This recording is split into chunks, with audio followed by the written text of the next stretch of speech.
Talk to you guys now about what's happening between Trump and Harvard. So Trump is at war with Harvard. He has been trying to apply pressure on them because of Israel, trying to get them to basically ban student groups like Students for Justice in Palestine and get them to essentially police their own population and prevent them from expressing their opinions, their right to free speech. But obviously, it's not actually just about Israel-Palestine, believe it or not. Trump isn't just serving the Zionists here. He's trying to control who Harvard hires. And it isn't just about Palestine.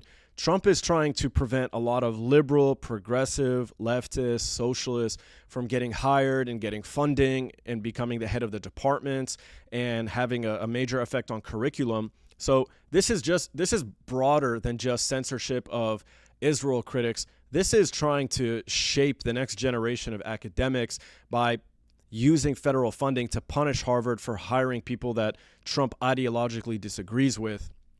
But we're going to focus on his current war with Harvard over the issue of anti-Semitism, the issue of anti-Semitism. So you guys can see here, the Trump administration freezes $2.2 billion in grants to Harvard. Trump criticized Harvard on Truth Social. Okay, Harvard is fighting Trump in court again. Here's what to know. The Trump administration abruptly ended Harvard's ability to enroll international students on Thursday, jeopardizing the legal status of more than 1 in 4 students on campus. Less than a day later, the university swung back in court. So Trump criticized Harvard on Truth Social, and he said that the Ivy League school was claiming that it was being transparent about its students, but it wasn't. And he said that he wants to know who these foreign students are. And he says it's a reasonable request given that they give Harvard billions and billions of dollars of aid. So obviously they know very well who these students are. This is not a secret. They have to apply for a visa. They have to get a background check. I mean, there's a lot of things that have to go on. They know exactly who they are. And they're pretending like they don't because they want to produce an issue out of this and say that they could be funded by terrorists and it could be Chinese meddling and blah, blah, blah. And so they're really just doing this to try and punish Harvard, to lock up funding for them.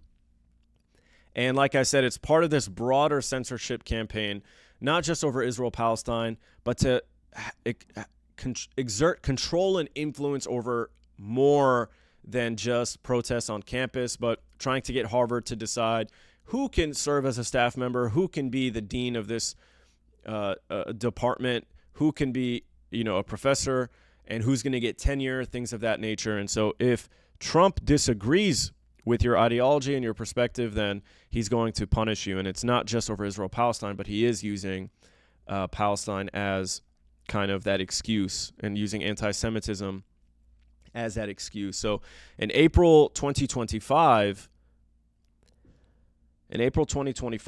Trump froze over $2.2 billion in grants and contracts to Harvard after the university refused to change policies related to hiring, admissions, and governance. Homeland Security, Kristi Noem, she accused Harvard of, this is her right here. She accused Harvard of fostering violence, anti-Semitism, and having ties to the Chinese Communist Party, and she provided this as a justification for the revocation. And yeah, recently a federal judge blocked Trump's administration from barring foreign student enrollment, and he lashed out. Obviously, he wasn't very happy about that, and so he's been having a lot of issues. And Truth Social, as you guys can see, this is Trump's app. And here's what he said. Why isn't Harvard saying that almost 31% of their students are from foreign lands, and yet those countries, some not at all friendly to the United States, pay nothing toward their students' education, nor do they ever intend to? Okay, why is he saying that? So Trump is saying that because Harvard provides scholarships for their students.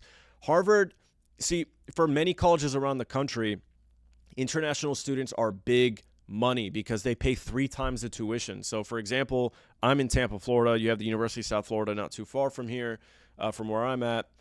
International students come in and they pay 3 times the tuition.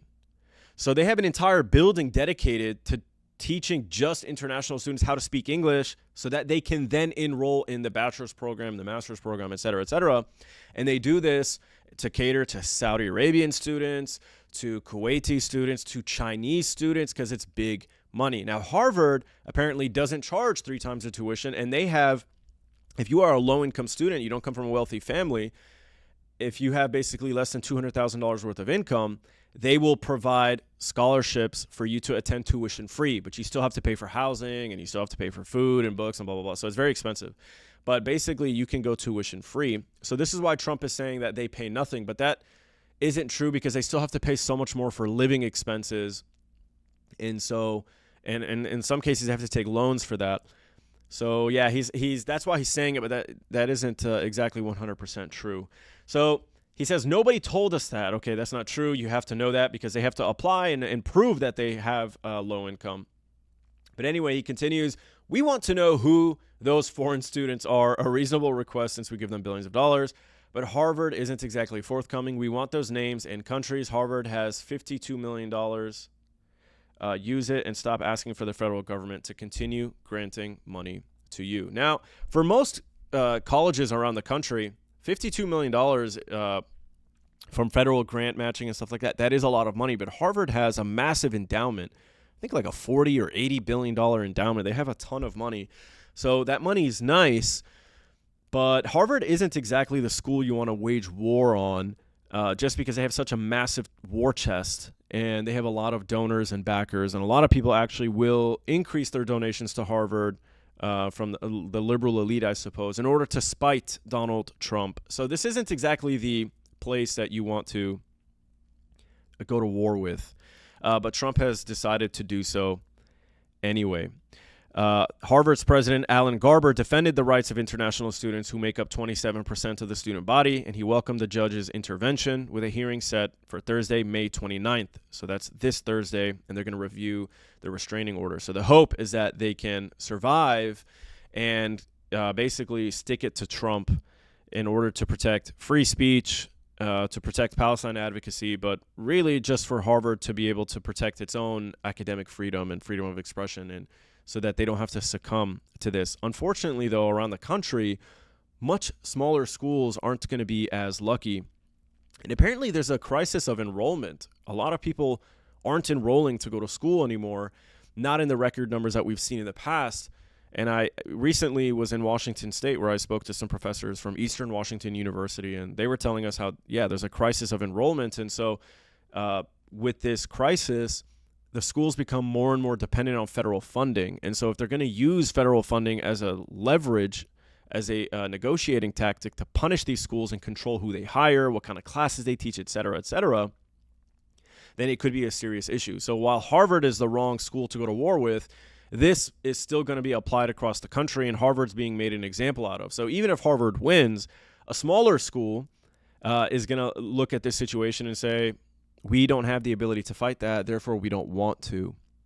So let me know what you think in the comment section.